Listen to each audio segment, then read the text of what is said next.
는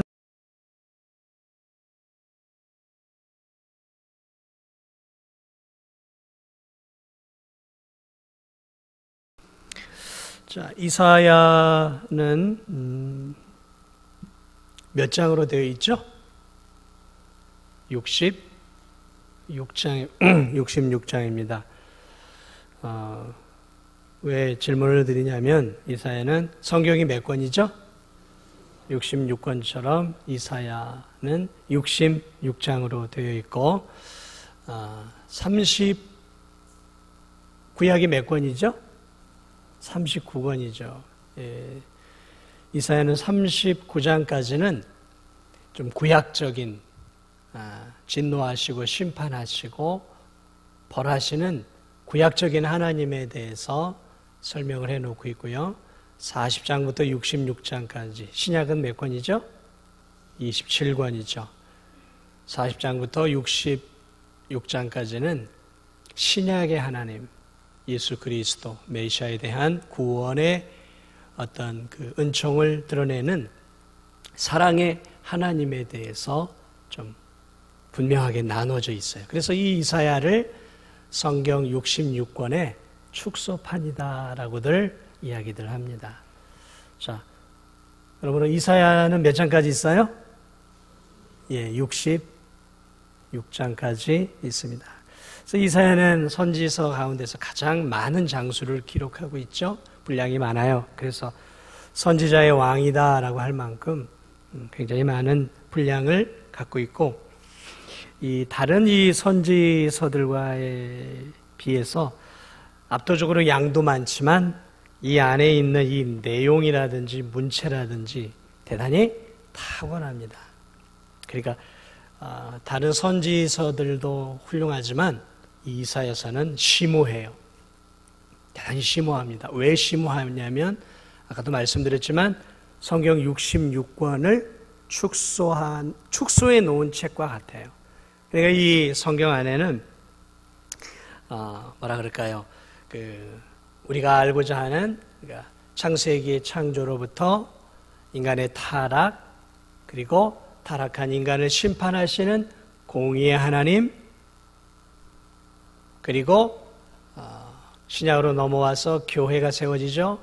교회에 대한 것, 교회가 무엇인지 그리고 회복시키시는 하나님, 은혜를 주신 하나님 그리고 그리스도를 통해 역사하시는 그런 구원의 하나님을 보여주고 있고 그리고 이후에 하나님께서 이 세상을 심판하실 그래서 이 66장 안에는 창조로부터 마지막 예수님의 재림으로 인해 세상을 심판하는 전체적인 내용들, 전체적인 이 성경의 중요한 교리들이 가득 담겨 있어요.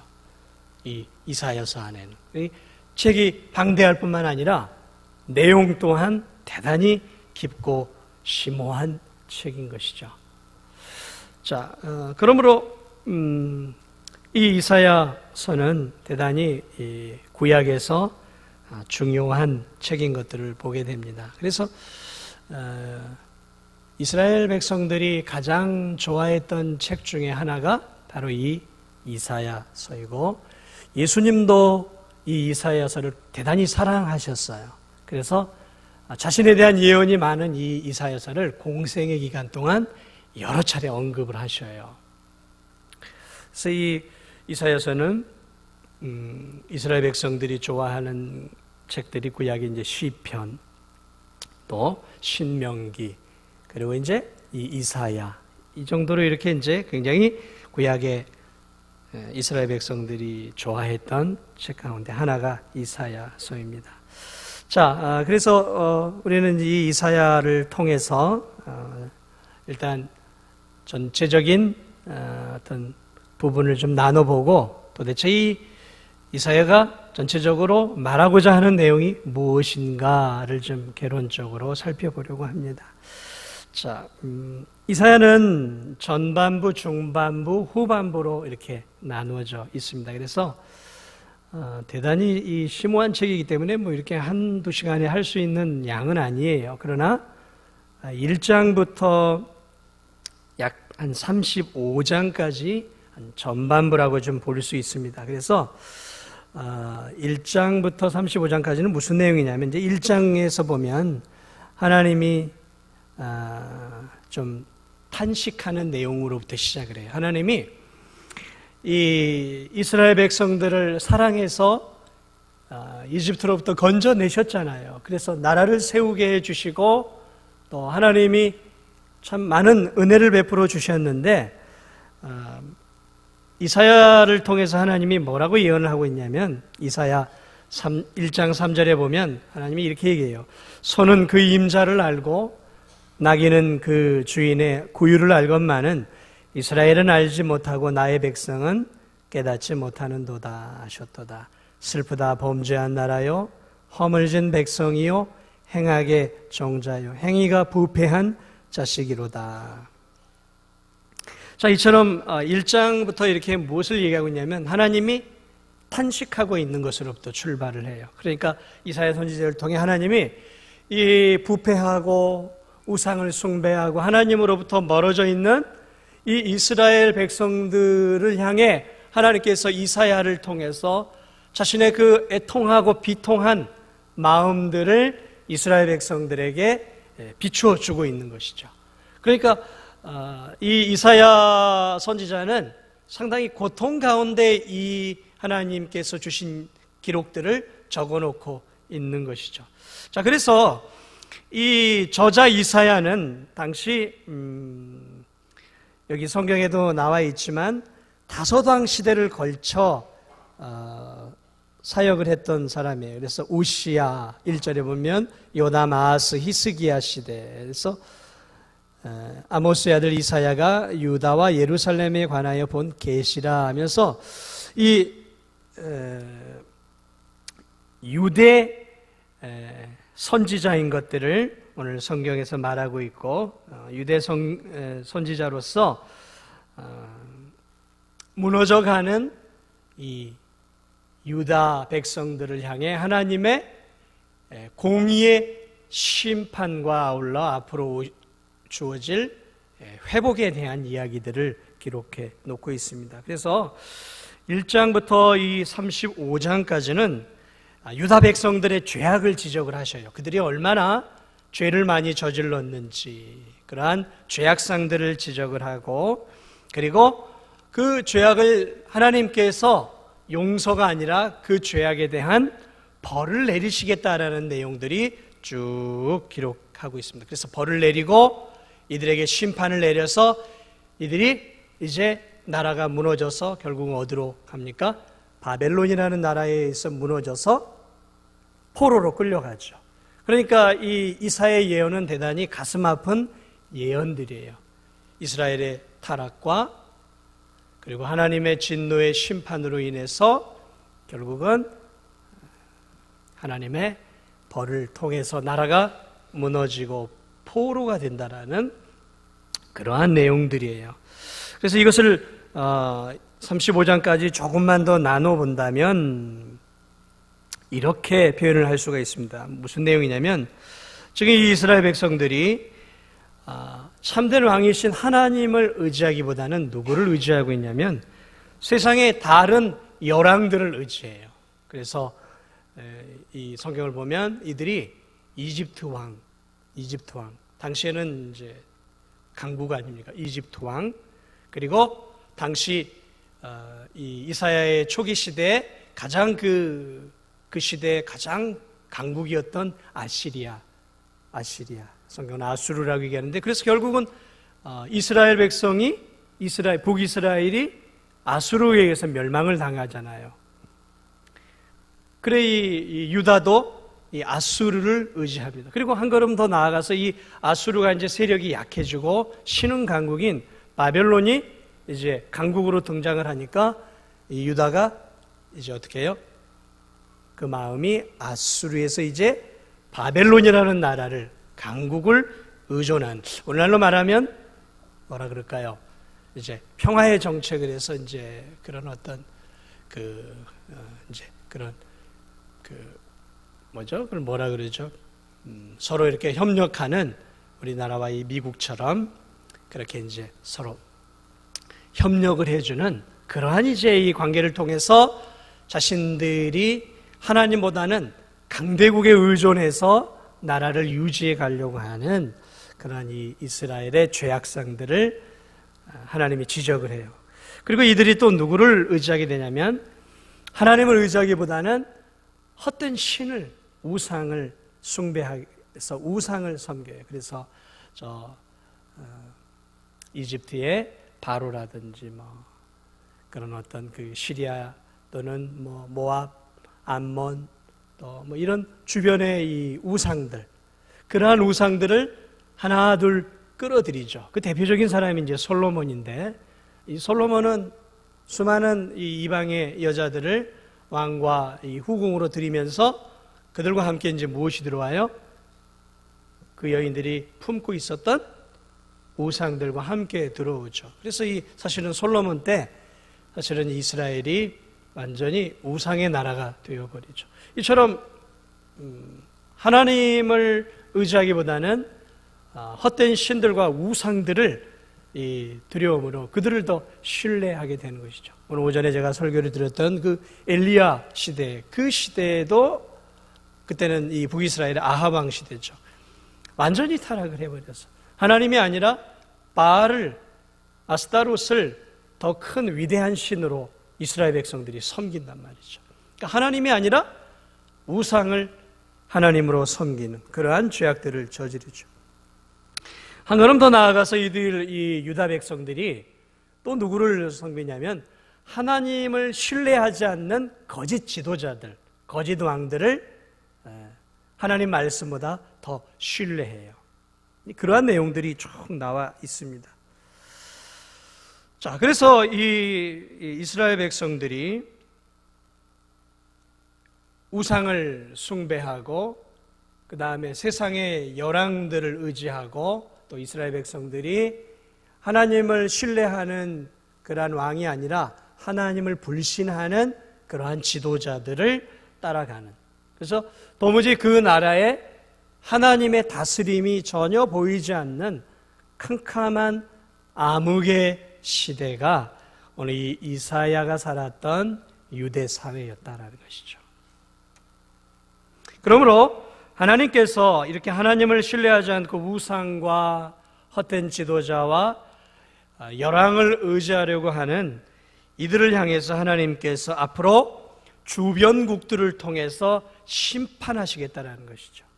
바벨론을 통해, 이집트를 통해, 모압과 암몬을 통해, 아시리아를 통해 심판하시겠다라는, 벌을 내리시겠다라는 내용들이 언급이 되어지고 그들이 결국 팔려갈 것을 언급을 합니다. 그러나 이 중반기에 또 마지막 부분에 뭐가 담겨 있냐면, 그러나 하나님께서 때가 되면 다시 건져내실 것이라는 일말의 소망이 이 35장 안에 담겨 있어요. 자, 그러면 이 중심부는 이제 36장부터 39장이에요. 도대체 그러면 어떻게 해야 되는가?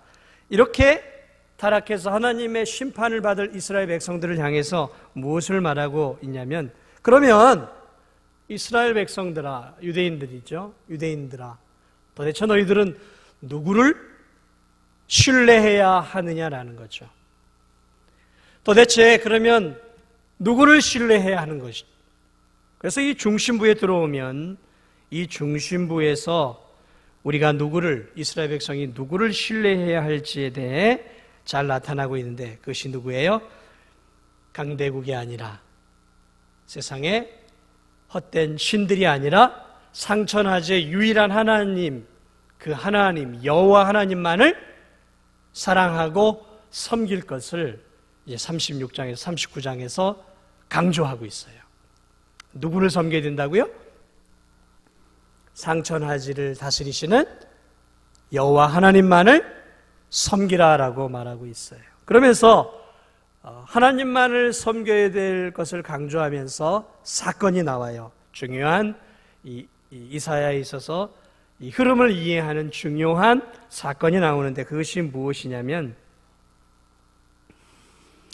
이 히스기야 왕 시대 사건이에요. 이 히스기야 왕 시대에 이 히스기야가 놀랍게도 아버지하고는 다르게 아하스는 이 열방에 의존을 했는데 이 히스기야 왕은 어떻게 했냐면 하나님만을 섬겨요. 하나님만을. 그러니까 이 아시리아가 이 배반한 이 유다를 공격을 해옵니다. 그래서 어떻게 해요? 엄청난 수십만의 군대를 끌고 이 히스기야 다스리는 유다를 공격을 해서 거의 점령을 다 했어요.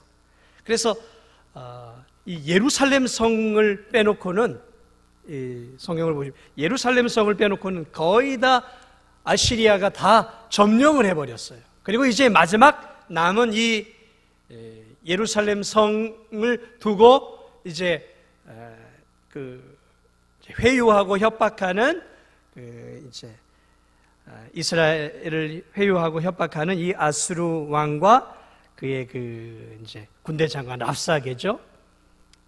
회유하고 협박하죠. 그러면서 모든 나라들이 이렇게 아수르 왕한테 다 굴복했는데 너희들도 빨리 굴복해라라는 것이죠. 그렇지 않으면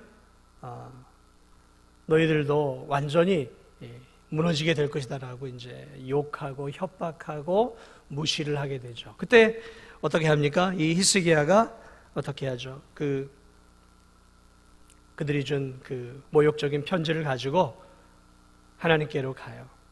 그리고 하나님께 기도하죠. 하나님, 저들이 이렇게 하나님을 섬기는 이 민족을, 하나님을 우습게 여깁니다.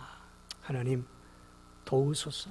상처나지의 하나님은 아버지 하나님밖에 없습니다. 능력을 주옵소서 하고 이 히스기야가 겸허하게 하늘의 하나님 앞에 그 편지를 놓고 기도해요. 그럴 때 하나님이 역사하셔서 그 밤에 어떻게 해요? 여호와의 사자가 아수르 진중에 나가서 18만 5천 명이라는 어마어마한 수를 하나님이 죽이셔요. 사자를 보내셔서. 그리고 그 아수르 하나님을 모욕했던 그 아수르 왕이 어디로 가요? 졌으니까 이제 돌아가죠. 돌아가서 어떻게 해요? 살해를 당함으로 하나님을 모욕했던 이 아수르 왕과 아수르의 군대들이 하나님 앞에 완전하게 무너지는 놀라운 사건을 이 이사야 중반부에 딱 끼워놔요. 그래서 이것을 통해 무엇을 알려주냐면 이스라엘 백성들아, 우리가 의지해야 할 대상은 저 열왕도 아니고 그저 호흡이 그 코에 있는 그 심장에 있는 그 저 풀과 같은 저 왕들이 아니라 저 헛된 우상들이 아니라 누구예요? 살아계신 하나님이, 살아계신 하나님이 진짜 우리의 힘이요, 우리의 산성이요, 우리의 방패이다라는 것들을 이사야 이 중반부에 딱 껴놔요. 그러므로 이스라엘 백성들을 향해 무엇을 가르쳐주고 있어요? 오늘을 사랑하는 우리에게 무엇을 가르쳐주고 있어요? 아, 참신은 하나님이시구나 라는 것들을 이사야서에서 가르쳐주고 있다라는 것이죠. 그러나 38장과 39장으로 넘어가면 결국 바벨론에 의해 유다가 거기서 아시리아로부터는 건짐을 받았어요. 그런데 38, 39장으로 가면 유다가 바벨론에 의해서 멸망될 것이 예언이 되어집니다. 그래서 이 히스기야가 병이 걸려서 극적으로 이제 살아날 때 저 바벨론의 사람들이 와서 히스기야를 위로하죠. 그러니까 이 히스기야가 고마움도 있고 저 별거 아닌 나라인 것 같아서 자신의 이 왕궁의 모든 좋은 것들을 교만하게 다 보여줘요. 우리나라에 이렇게 힘이 있다라고 다 보여줘요. 그런데 그가 실수를 한 것이죠. 저 먼 원방의 작은 나라라고 생각했는데 그것이 아니라 이제는 아시리아를 누르고 전 세계를 이제 통일할 굉장히 큰 바벨론이라는 나라였던 것이죠. 그 히스기야가 실수를 하죠.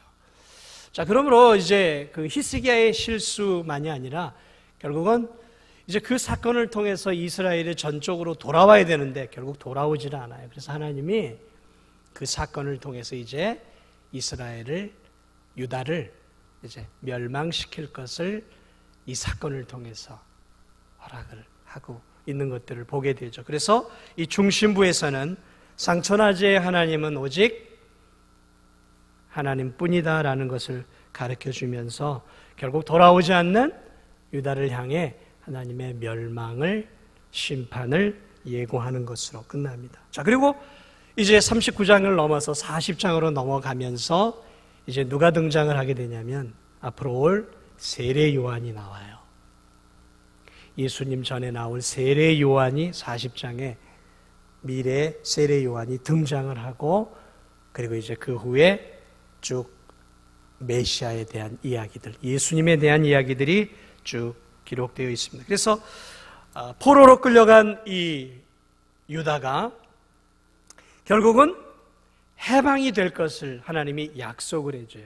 해방이 되고 마침내 그들로 하여금 다시 그 포로에서 70년 만에 다시 돌아올 것을 예언을 하고 있는 내용들입니다. 그런데 전체적인 내용은 그렇지만 거기에 더 중요한 내용들이 있어요. 무엇이냐면, 자, 포로로 죄를 지어서 하나님께로부터 심판을 받아서 끌려갔단 말이죠.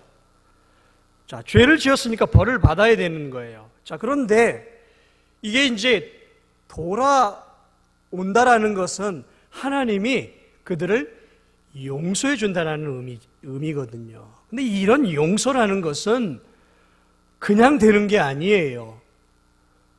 죄를 지으면 벌을 받아야 되는 것이죠. 그렇죠?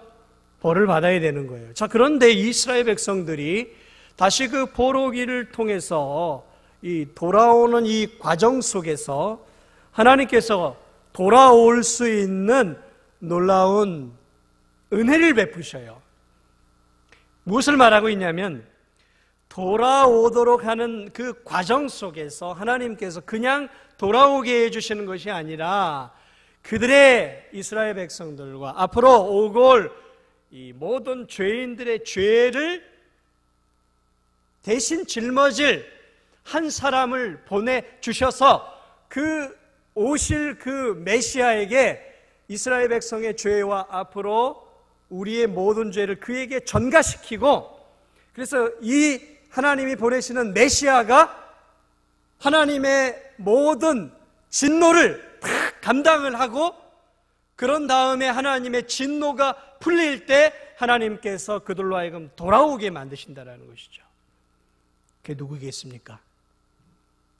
예수 그리스도시죠.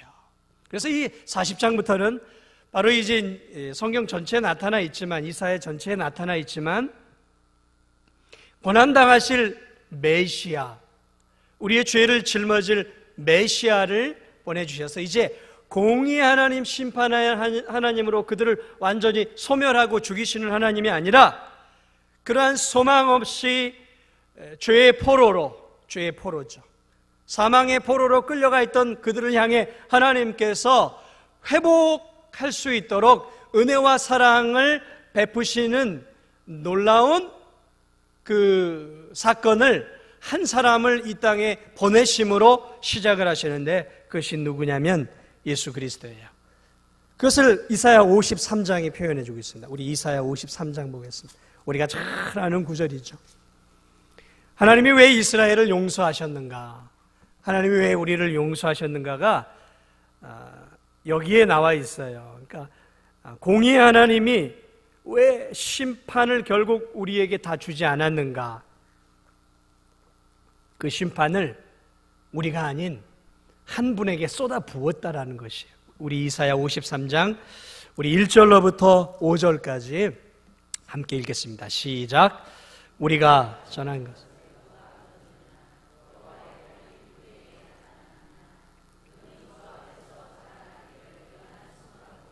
마른 땅에서 나온 뿌리 같아.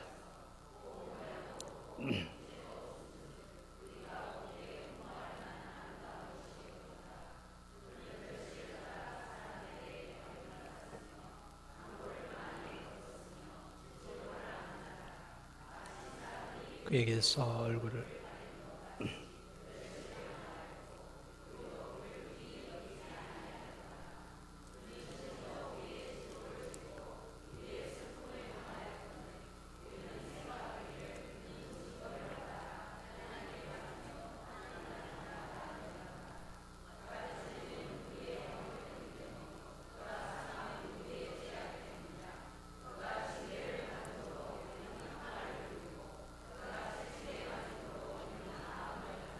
자, 그가 찔림은 우리의 허물 때문이요. 여기서 그는 누구예요?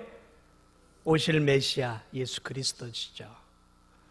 왜 하나님이 이스라엘 백성들을 그 심판에서 끝장을 내버리지 않으셨는가? 왜 그 공의의 하나님이 이스라엘 백성들과 우리의 죄악을 심판으로 해서 지옥으로 던지고 끝냈을 수 있는 그분이 왜 우리를 심판으로 끝내시지 않으셨는지에 대한 이유가 나와 있어요. 왜냐하면 하나님의 그 불같은 우리의 죄에 대한 진노를 한 분에게 쏟아 부으신 거예요. 우리가 당해야 할 죄의 형벌과 죽음을 누구에게 쏟아부었어요? 그래서 그가 찔림은 우리의 허물 때문이요, 그가 상함은 우리의 죄악 때문이다. 그가 징계를 받음으로 우리는 평화를 누리고 그가 채찍에 맞음으로 우리는 나음을 받았도다. 여기에 이사야서의 정수가 있는 거예요. 이사야서는 그래서 하나님의 공의와 심판만이 아니라 하나님이 우리를 얼마나 사랑하시는지에 대한 사랑의 하나님이 함께 녹아져 있는 성경 66권에 그래서 축소판인 거예요. 그분에게 다 쏟아 부으셨다는 거죠. 우리 이사야 61장 한번 보세요.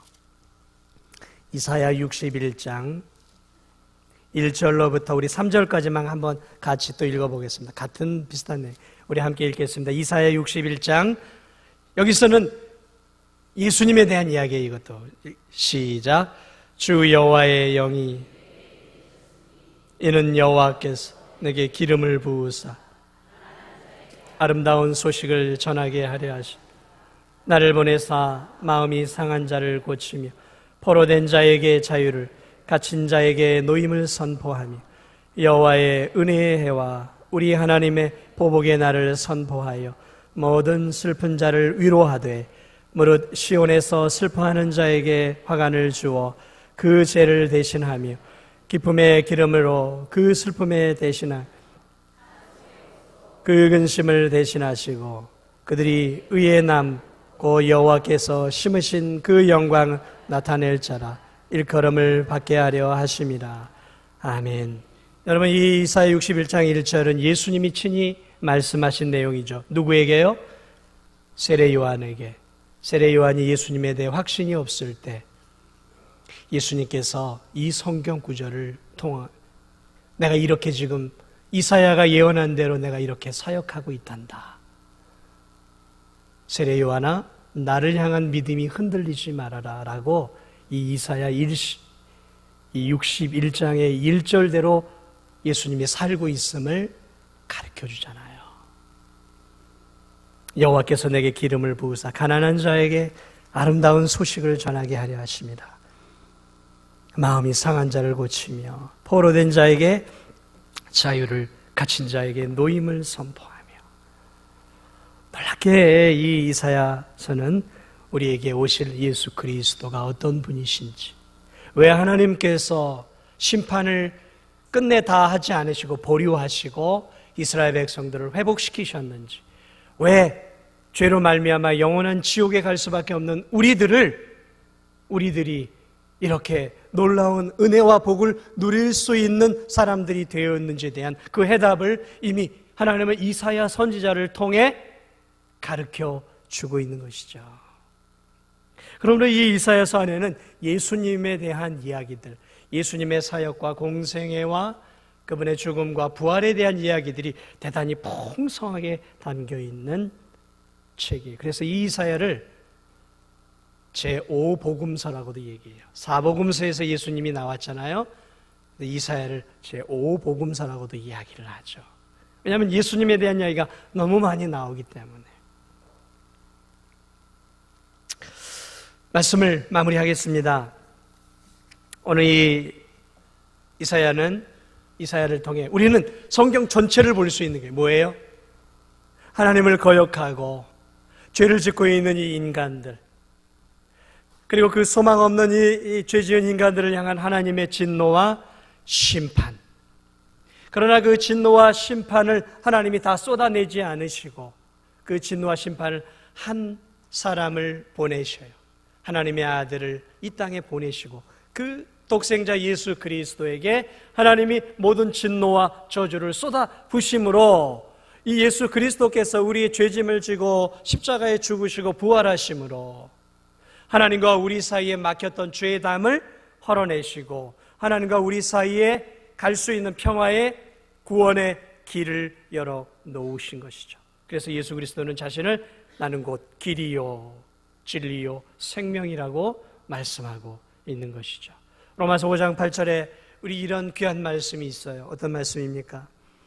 우리가 아직 죄인 되었을 때 그리스도께서 우리를 위하여 죽으심으로 하나님께서 우리에 대한 하나님의 자신에 대한 사랑을 확증하셨다 그랬어요. 그러므로 십자가를 통해 우리는 무엇을 할 수 있냐면 죄인된 우리를 향한 하나님의 놀라운 사랑을 우리는 거듭 확인할 수 있는 것이죠. 그렇습니다. 사랑하는 여러분, 주 예수를 믿으라. 그리하면 너와 내 집이 구원을 얻으리라. 성경은 일관되게 이렇게 바로 이 이사야서에서 나온 이 놀라운 진리를 풀어놓은 책이에요.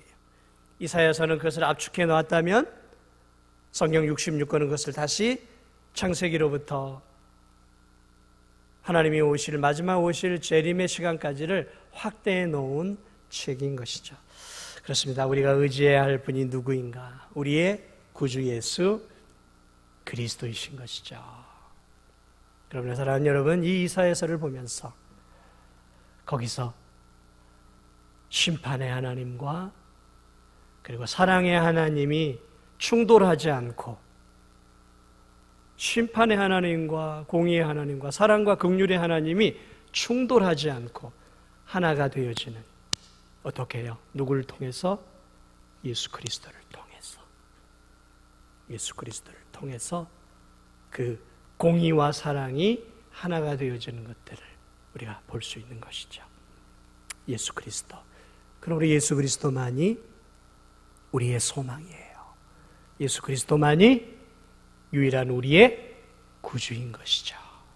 예수 그리스도를 신뢰하고 하나님의 아들을 붙잡고 그분 안에서 참된 소망 가운데 살아가는 여러분들이 되시기를 주님의 이름으로 축복을 드립니다.